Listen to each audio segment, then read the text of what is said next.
So everything's on lease. Your breath even too. So while you're here on planet Earth, why don't you do something so amazing to help others?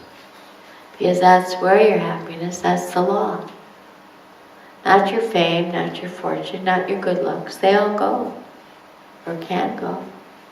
There's a funny story of somebody who in Texas, if you're familiar with that state, it's always known for a lot of money. It's not really true, I don't think, but it's where so much oil used to be in the United States. And somebody commented that there was a hearse, which is where you put the casket of the person who had passed, driving to the cemetery. And somebody commented, he says, I never saw anybody with a U-Haul. Do you know what a U-Haul is? It's those trucks that you fill up when you're moving, like a moving van. Do you know that?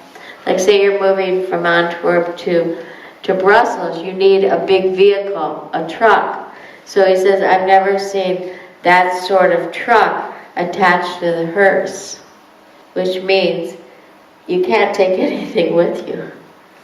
And this is also temporary. So as we finish our last class in Antwerp with the breath, please consider what you're doing in the world.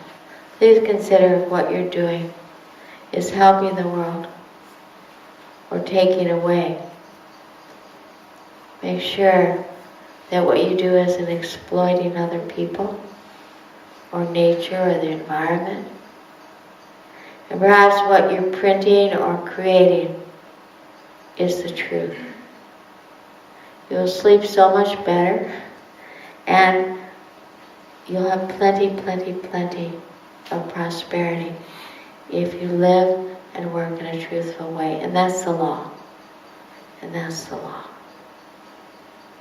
And in this Aquarian age that we're going into 2012, that will be a primary characteristic of a human being. It will be a requirement for a human being to be able to live in peace and happiness and sleep at night and stay healthy. If they're doing something to benefit the world, if they're giving back. You can do it. You can take a career that maybe was all about you and money and power, and you can take those God-given skills that you work so hard to get and shift them. You don't have to give up and walk away. Say you're a lawyer. Take that great intelligence that comes with law and that great degree you have and shift it to really help rather than take. And it goes on from being a doctor, a school teacher, everything. Ask yourself, is what I'm doing impeccably clean? Is it giving back? And then the joy and happiness will always follow.